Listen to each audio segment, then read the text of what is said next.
Hey, welcome to the Fan Film Podcast. That's episode 72, and it's our second part talk with writer-director Alex Valderana and actor Jon Caballero on Batman Hothouse and the new Nightwing web series that should be online fairly soon, Escalations. But before the second part of the interview, there's this. You got all these fucked up superhero movies, Batman. Get the fuck out of here. There's another attempt at the white dude to make himself super. You don't see no black or Puerto Rican superheroes. That's why I think TV is racist. You ain't even have no Puerto Rican motherfuckers on Star Trek. Because he know his ass go down to that planet, he ain't coming back.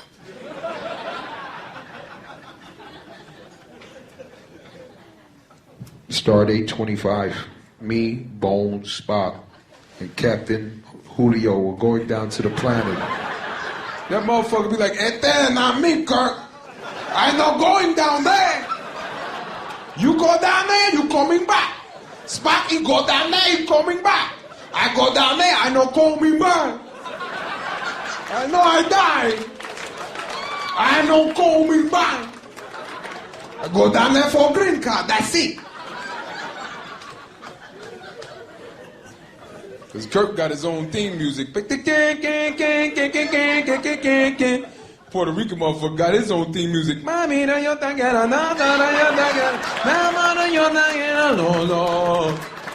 We going to Jimmy's Bronx Cafe.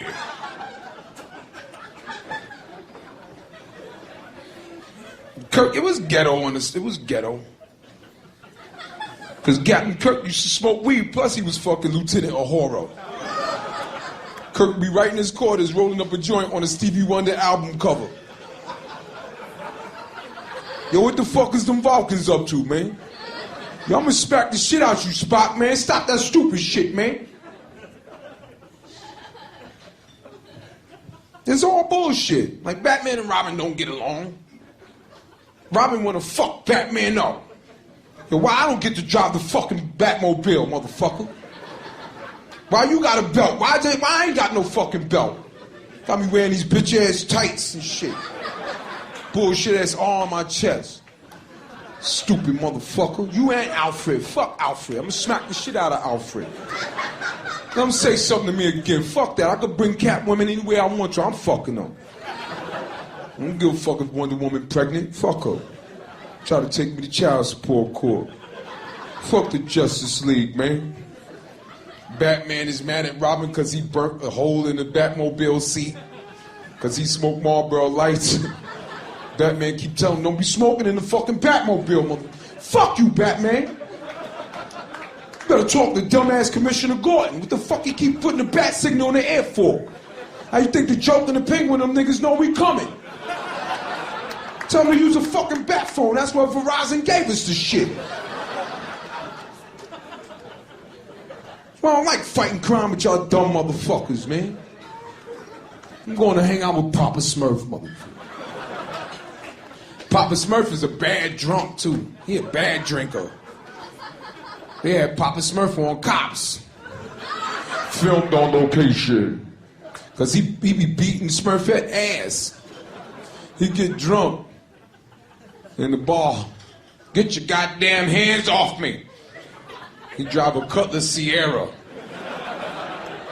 He knocked over 3 or 4 mushrooms over in Smurfville trying to park it one night. The Hulk ain't no fucking superhero. He just a drunk white dude in the bar. Now white dudes get, when they get drunk, that rage, they get rage and tear up the pinball machine. You see the Hulk be tearing shit up when he get mad. He ain't doing that shit in no black bar. Black bartender be like, don't start that shit in here, Hulk. Take that shit on up the block, motherfucker. I don't give a fuck about no fucking gamma rays. Get your dice game going, Alice. It's just different shit.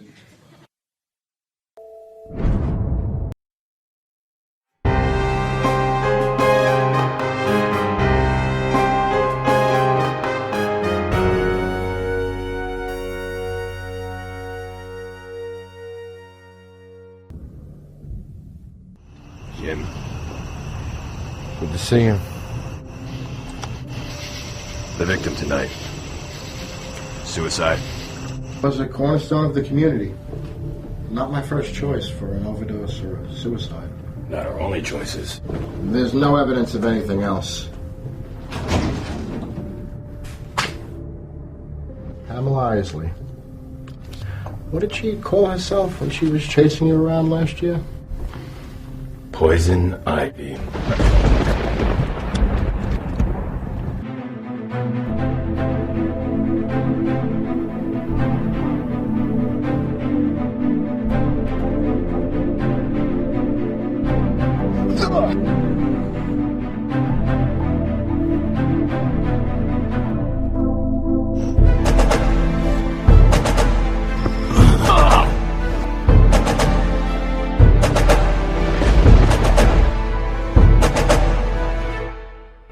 Hothouse, let me ask, I had this written down just to freaking bounce all over the freaking place. I picture that as like a Batman Year 2, because you kind of mentioned that in the film that Batman went against Poison Ivy like the year before the story came out. Is that correct? And then Barbara, I think you also mentioned that Barbara was still a little kid. Yeah, I think, well, actually, I think his first wife is Barbara. I think his second wife is Sarah, Jim Gordon, I think. I could be wrong, though. I'm not too good with that Gordon history. Oh, okay.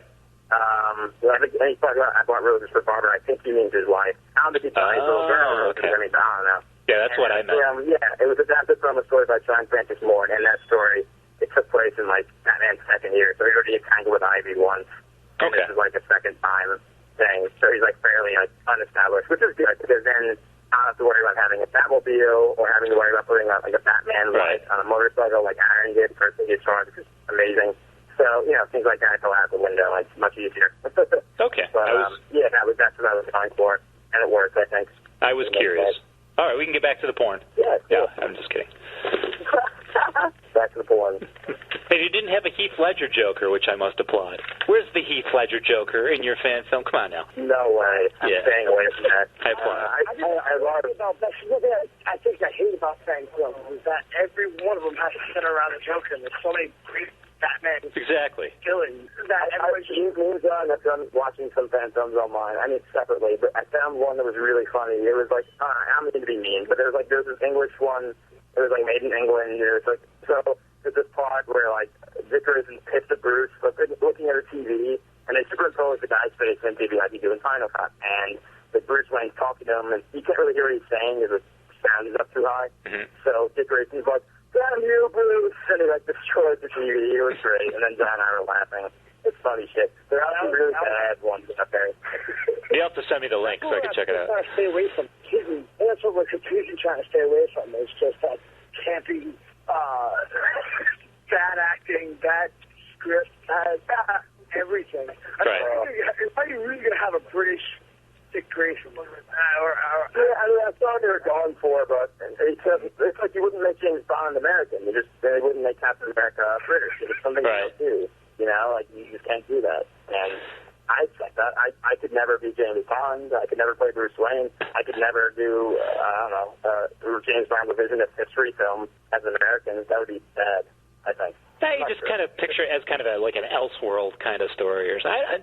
I wouldn't find an issue with that as long as the story and the acting and everything was fine. Yeah. But Heath Ledger Joker is definitely a staple of fan films now, and that's one thing I'm definitely trying to get away from. I think doing Joker now since Ledger died and Dark Knight came out, before Ledger died and all whatever, it's just that, it's like, wow, like he's in the forefront now. Actually, when Dark Knight came out, even Begins came out, I really felt like there was a resurgence in Batman. Like, people started liking him again. Not that they didn't like him before, but just like all of a sudden, all these kids in the mall have Joker shirts, and they have Joker hats. Yeah. And they have, like, So Serious on their status on Facebook. And it's like, really? Like, nobody would have cared if that hadn't come out. So it's pretty cool that all that happened because of it, and that no one did that. And Ledger inadvertently, he really immortalized himself by choosing a character. I mean, you can choose a character to be his last role, but like, it wasn't even his last role, but his last full role. It's just, it's really amazing what kind of effect that can have. But definitely not something I want to throw in a fan film as far as that respect to Ledger. And just the fact that, anyone doing it, it's hard. I think even Noir did like a few Ledger films that I admit my films that he was like playing the Joker. Right. Even that was like hard to swallow for me, just because it's so hard to try. It's almost boring on caricature every time you try and do it, and it's like I don't want to make anyone go through that. And also, it just feels wrong. Same thing with like if Batman was making an appearance in Nightwing, I would probably not have him do a Christian Bale Grizzly Bear voice.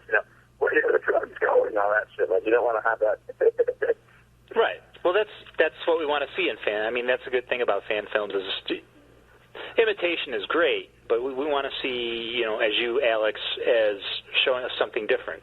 Your vision of the character, or Jon's vision of Nightwing, which obviously we haven't seen live action much, so it's, there's no real big comparison there, but you get my drift. So I think that's one of the great things about, I think that's one of the great things about this character and us doing this character is it's going to be pushing more YouTube videos of Nightwing, on YouTube. I mean, go YouTube Dick Grayson or Nightwing fan films, and it's like 5 on there.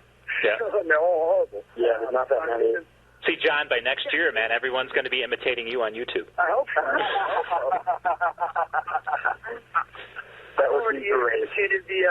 I'm already imitating the Teen Titans, so I guess that works. Not the Teeny Titans, right? Here real quick. Yeah, the Teen Titans, when Starfire goes into the future, she meets up with Dick Grayson, and she's still the only one fighting crime. Oh, you're talking about the cartoons. Oh, the Teen Titans? Remember the Teen Titans? I think right around that area. Yeah, I remember all that. Yeah, he has long hair, he has utility belt, gauntlets. I mean, it's going to be really cool, and it's not going to be just me in spandex. Which, no, definitely not. Well, which wasn't my first choice. Me and Alex had a lot of conversations about the suit and whether or not we wanted it in spandex, and when I thought about that, and there's something very sad when a 27-year-old man still dressing up in spandex. Yeah, it's hard to sell that. Like even with Brian's suit as Batman, like it went over, but I think. I got lucky with him. I really did, because Batman was so commanding. It was so much like the animated series, Kevin Conroy voice, and it was that's really hard to match. I mean, that's always the important thing about fan films and having a Batman do that is tough. But also having a guy, because in the Dark Knight suit, it feels more real. I don't know than having a guy in blue underwear and gray tights and a gray bodysuit. Right. Like, some people like watch the trailer. And they were like, "Hey, Alex, it's like an Adam West outfit." And and you guys haven't read like Hush or anything, so I'm like, "Yeah, kind of, but not really." So it's cool because it was kind of mixing that Adam West bluish with the Jim Lee kind of a bluish feel to it. So it was kind of like a good thing, I definitely got Jim Lee out of it. If you ask me, I got Jim Lee out of it because it's a little lighter, thinner. Jaw's a little bit different. I think the cowl looks more Jim Lee than anything. I was total Jim Lee, yeah. The way it's, the brow is shaped and the kind of like that scowl. Yeah, apparently Lee approved it, like that cowl model at like a Comic-Con with Sean Reeves, the designer. He approved of it, so it's pretty cool. Awesome. Oh, yeah. Well, then I guess we're right on the money with it being taken from the Jim Lee. Yeah, it was. It was a Hush cowl. It wasn't a all-star Batman or Robin cowl. Let's see, he was a built guy. He wasn't a fat guy. He had muscles. Like, I've seen some fan films with really fat Batman. I am Batman. I need a burger. There's people thinking that the Hispanics will actually hold in the fat. And didn't Howard Stern do like a movie called Fartman or something where he was in spandex or some shit? He had I don't think he did a movie. He had an ongoing character. It was in his Private Parts movie where he portrayed the character, but it was like in the beginning or something. Oh, okay. I was completely off. I think he actually also released like a comic book. It was like a Probably. Way back in the day. Like, I think like mid-90s. Probably worth like 45 cents now. He's a big comic book sci-fi nerd. Yeah, he is. Yeah. He's really a Superman fan in particular, I know. A lot of guys are comic book nerds, which surprises me, which is pretty cool. Like, just, are big in the industry. Like Quentin Tarantino and things like that. I mean, that's obvious. Ryan Reynolds. Yeah. Reynolds, right. Jon Favreau. And Kevin Smith, believe it or not. Yeah, Kevin Smith. Of course, Kevin Smith. He's like the main, Hollywood fanboy that set it off for, Hollywood people to be cool with being a fanboy. Yeah. Don't ask, don't tell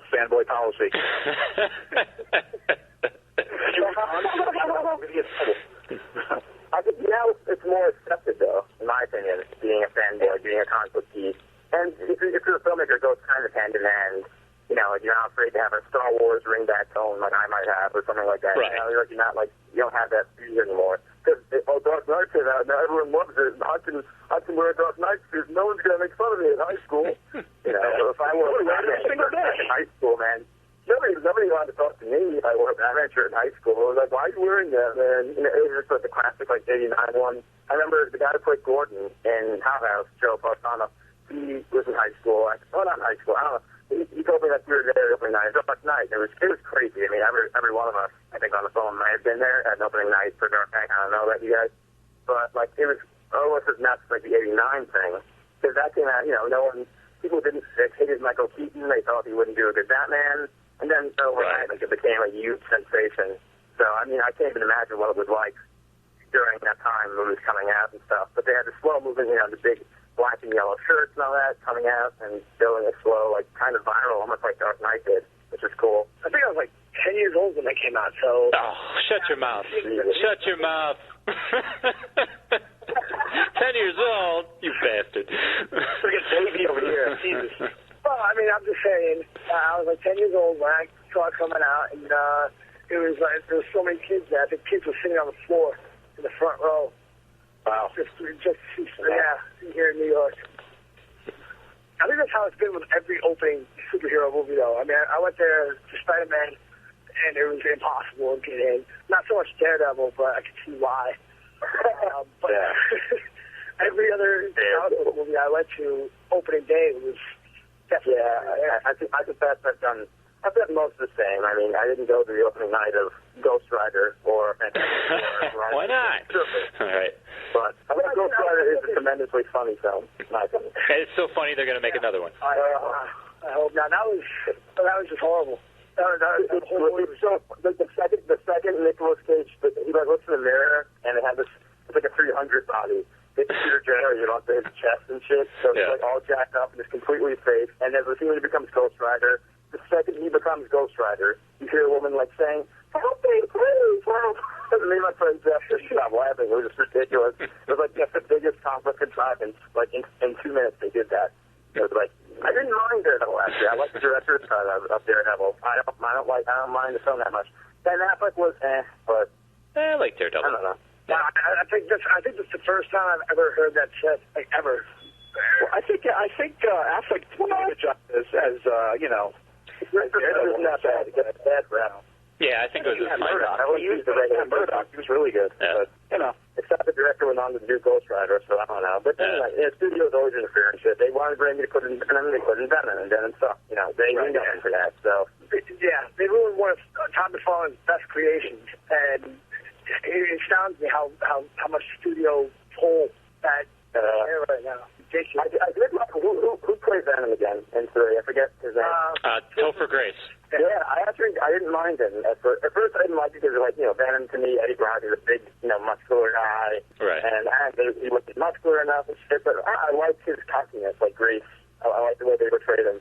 But, 3, I love Sam Raimi, and I think we talked about this earlier, the Spider-Man films, how good they are. Right. But 3 was just such a mixed bag that there was so much to dislike, and there were some parts to like. And obviously, everyone hates when you start dancing and shit, and I thought that was funny, but, again, like Spider-Man, come on, really? Well, there was way too much thrown in the pot, that one. It was too much thrown at you at once. My theory is never go beyond, 2 villains. If you're going to go beyond 2 villains, it's going to be too much to, unless it's a 5-hour movie. Then you can space things out. I don't think everybody sit through a 5-hour movie. You know what I mean? You have to, think, this is going to be within an hour and a half to 2 hours. Am I going to be cramming way too much down people's throats? They got to think about that. And Hollywood doesn't think about that at all. They always ignore that. They're always like, we have Freddy versus Jason versus Texas Chainsaw Massacre, Hellraiser, Part 6. It's way too much. It's way too much. I actually saw that film you had on your site, Jason versus Leatherface. It was so beautifully shot. I was astounded by it. I mean, I didn't think it was great. I thought the actress wasn't that great, but it was the production value of it, the fight scenes and where they shot it, and just It must be for the 5D Canon, because it's beautiful. It's flawless imagery. It was so really... As long as it's amazing. As long as it's something different, there's new characters or something, and like you said, it looks good, it's halfway decent, I'll put it on the site. At least me personally, and I won't talk for Fanboy Will's site. Yeah. But like your film, like Hothouse, okay, maybe it wasn't the best acted movie, not the best shot movie, not the best directed movie. I don't really care about that. As long as it brings something new to the table, that's what interests me. We can go back to like the Heath Ledger Joker. I mean, I could post Heath Ledger Joker fan films all day until my ass is blue, but it's not going to happen because it's not something different. God. I mean, I remember the first one was done really well, and then all these other people started coming out with theirs and stuff, but it was a lot of people that can actually do Heath Ledger impersonations really well. And then, of course, they can. Yeah, totally. I mean, Nota really did I don't want to do that. I want to do something unique. I don't want to, to me, and John, I think, agrees with me, because it's better to do something that's different rather than something that's been done. It's hard. But I've seen so many fan films that have the same, ding from Hans Zimmer's score for Dark Knight, and it has the Dark Knight score, it's the music, and I put the time to work with a composer who has done my films, Kirk Dumas, and we get the score together, and I know, I tried to push it in some direction where I had some cohesiveness, and it took such a long time to edit Hothouse, because it was so long, and things were so bad on set that we didn't have enough coverage for certain shots, and we didn't have enough shots of this or shots of that. We didn't get the close-up of this, and it just got just lines. We have to use another shot of that and not use them because he stripped his line and shit. And it was crazy. That's why the cinematography is probably criticized a lot by some people. And it's not, I don't know whose fault it is, or me or Eric, but it's just a lot wasn't gotten. And you can't, it's best because, you get back to you're editing it, like that's what you have, that's it. So, and nobody cares when they watch it. One of my biggest qualms with watching Hothouse, I told Alex this a couple times, is that the fight scenes, and what he's explaining to you is what he told me after to tell him about the fight scenes. The fight scenes looked so bad. I mean, they were just so, George throws a punch, and it doesn't even hit Batman, but Batman stumbles around. I mean, it was like, wow, I know there's movie magic, but I don't think that Alex has the luck to have that movie magic. Yeah. In my view, the scene was well choreographed, and it was well lit and shot, but we didn't get enough. Fight scenes are about getting crazy angles and lots of crazy close-ups. Close-ups to, mask. When you have a long wide shot, where Batman, I think, he dodges like George tries to hit him, and then he breaks his arm, and then he hits him again, and he headbutts him. That's all we got. We didn't get any of the shots of the headbutt, so of course it's going to look fake. I mean, it was hard for me to cut away, and I can't cut away because you see the headbutt. And then he kicks him at the end. It's funny. I mean, to me, watching that scene is hilarious, but it's probably not meant to be funny, but it works. I mean, I totally hear what John's saying, and I agree. I see you stop pretending. Batman. Ivy, you need help. Ivy?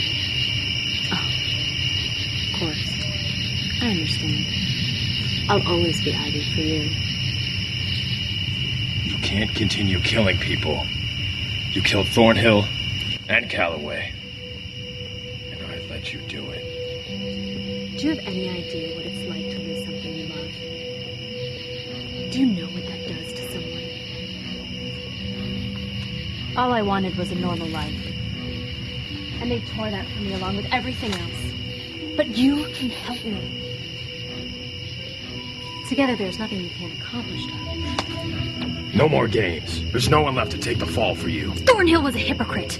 Cheating on his wife, dealing with criminals. All the while holding my past over my head so I would make his precious little drug. He deserved to die. Nobody uses me like that. Nobody!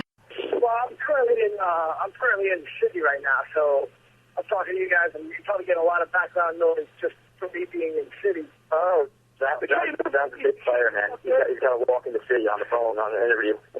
Oh, really? Gunshots, stupid screaming. Multitasking. On patrol. I'm trying to find like the quietest areas I can, and then. He's actually, you know what? He's in his Nightwing costume, patrolling the city. It's like going I think traffic definitely would stop. What's that? I think traffic would definitely stop. Yeah. Nightwing. Not in New York. No. Oh, God. We were shooting a Nightwing the other night in Woodside. We were shooting a fight scene, and we had, and it just, it was like a small area. It was like almost like a militarized zone, and people just kept coming up because they saw people in costume, and they'd stop and be like, hey, man, hey, let me get a picture. So the guy didn't want to get in the picture. The guy got out of the car, and he's like cursing. I broke your face. You think you're really a Batman character, huh? You think you're really a Batman character? I'll break your nose in. And shit. And I tried to talk the guy down, and he drove off. And then like 20 minutes later, we heard like an ambulance come, and it came around the corner to us. And the guy was cool in the ambulance. He was like saying that somebody called the cops, and they're coming. So we got that far. We got everything we needed. We got our shit together and left. But people were crazy. And it's hard on set when you're doing an intense fight scene, and actors get really into it. And when people come by asking for pictures, like a Comic-Con, it's not Comic-Con. So, and the guy was just being a jackass. He just come from a club or something in the area, had a weed-ass girlfriend in the car and everything, nice sports car, and he was just trying to like show that he was a big dick and all that. And it wasn't really the time or place. Whatever. Yeah, it's ridiculous. People are nuts. And so John better be careful when he's on the phone walking around in his Nightwing outfit right now in the city. I'm a pretty resilient guy. I saw a picture. John looks like a pretty big guy. I think he can take care of himself. Yeah, he's not. Yeah, John is in very good shape. He's in much better shape than I am. I actually have a lean down to play this role because when I was talking to Alex, I think it was via Facebook or something, and I was like, I'm going to the gym, gotta keep on protein and this and that. And Alex was like, well, I'm too big. And I was like, what? And I weighed myself on the scale. I actually lost weight to be more of an acrobatic type of look. Little piece of information for all you guys. It's kind of like Spider-Man style, like all, he's fine, even though he's small. Well, I mean, to me, Batman should be big and, also, he can a lot, but Nightwing should be the guy because he's a circus acrobat. He could, be leaner. And Spider-Man, totally the same way. Well, yeah, I mean, I'm supposed to be a little bit more agile, a little bit more, gymnastic-oriented, and there's not too many big gymnasts, so I actually kind of lost about 5 pounds for this role. Wow, John's jacked up, man. He's jacked up. Well, that's the background. That's the background of the character, right? Weren't they in a circus? Yeah, absolutely. Which I'm not complaining about it by any stretch of the imagination, but it's kind of weird, like, not going to the gym, and it's so your routine. You can still go to the gym. You just have to find different ways to lift where you don't gain muscle, but you're kind of like keeping it in check. Right. I don't know. Yeah. I'm not a personal fan of it. Well, no, but I'm a guy covered. I know what I'm doing. I'm sorry, I don't understand it. I'm not thinking of it. The biggest weight I lift is me out of bed in the morning. That's about it. Mine is dogs. I heard them on another interview. They're not there tonight. They're quiet. They're dogs, man. They're so quiet tonight. Usually they're pretty noisy. That's because everyone's in and it's not summer. Usually it's summertime, and there's no place in this house to go to, where it's quiet. Our show. What's that? The hounds of hell. Yes. I got a couple shepherd mixes and then a miniature shits all over the place. Pretty much. It's like a rat that barks. A rat that barks. Yeah, pretty much. That's great. All right, guys. Well, do you have anything else there, Fanboy Will? You want to wrap it up? Oh man, I'm like, thrown into an asthma attack over here. So much wind to come out of me tonight. Is it still storming there? I'll live. I think I will. Yeah. Is it still bad there? It's actually fine. Yeah. It's not that bad. It's nice now. Yeah, it's not so bad. My dad actually left to get my sister from the city just now. I hope your girlfriend gets home okay, Will. Yeah, I'm sure she's going to be in a fantastic mood when I pick her up. Stay home. She's all yours. Look at me. Don't talk to me. Yeah, the roads are probably hell, though. Yeah. No. Well, hopefully everybody gets back okay, Yeah, totally. Sure, yeah. That would be nice. All right, guys. Well, let's just I think we had a couple shows out of this. We've been talking almost an hour and a half there. Yeah, we've been talking a long time. So we might Once we start to shoot the shit with other fanboys, it's like forget it. Yeah, pretty much. I could do it all day. Bad. Exactly. You guys were great. It was nice rapping with you. We finally got this going. I'm really happy for it. Yeah. Took us a bit. Yeah, thank you guys. Again, thank you guys so much for having us. Absolutely, John. Hey, no problem. Yeah. No problem. Great. I enjoyed it very much, even though despite your you see around with it. I enjoyed it very much. Yeah. Why don't you guys? I'm definitely looking forward to the release of Nightwing. Oh yeah, I'm looking forward to that. I'm looking at the cast photos and all that stuff. It looks pretty cool. So looking forward to it. It's gonna be a great movie, well, web series, and with me and Alex, I don't think that we're gonna let this be another Hothouse, Alex. And I just see a lot of really good footage that we've been shooting already. So, this one's really gonna trump them all. It'll be a trailer ready, probably after this weekend or so. It'll be good stuff. You guys are the real dynamic duo. Well, I saw the first scene you put together with the chick in her underwear, so it looks good. Yeah, and deeper down. Yeah. Well, it's a great way to start the, it's a good way to draw them in. Absolutely. You drew me in. I'm sold. We just have to do this every episode now. You realize that? Now, every other episode is nudity. It's a short hit. Right. As long as it isn't John in frilly panties, then we're there. Yeah. We're going around in spandex, so, yeah, as well. Yeah, we got Nightwing for the ladies, and we got, we had the sexy Catwoman for the guys. And yeah. What was humorous to me was that when I had the audition, many actresses didn't want to come because they felt like they'd have to come in a bra and booty shorts with a cape around them because they felt like that's what I'd be going for. Yeah. And you want to tell them that. They were offended. A lot of them to this day will not talk to me. Some people lost touch with me because they want to come up really to Nightwing because of that. Wow. Oh, well, their loss. All right, guys. Why don't you plug? Why don't you plug anything you want to plug to end it up, and then we'll say goodbye and we'll part as friends. I guess I'll just thank everyone who's helped me get this far with Nightwing. I mean, that's John, Samantha, Audrey, Brian, the choreographer, on the crew, all the actors involved, and I really hope I can, rise everyone's expectations and deliver something really fun and nice. And I want to thank you guys for having me on the show again. Absolutely. This is great. Thank you. Fantastic. Thank you guys very much. All right, guys. Yeah, I'll talk to you soon, guys, and I'll talk to you soon, John. All right, cool. Bye. Okay. Peace.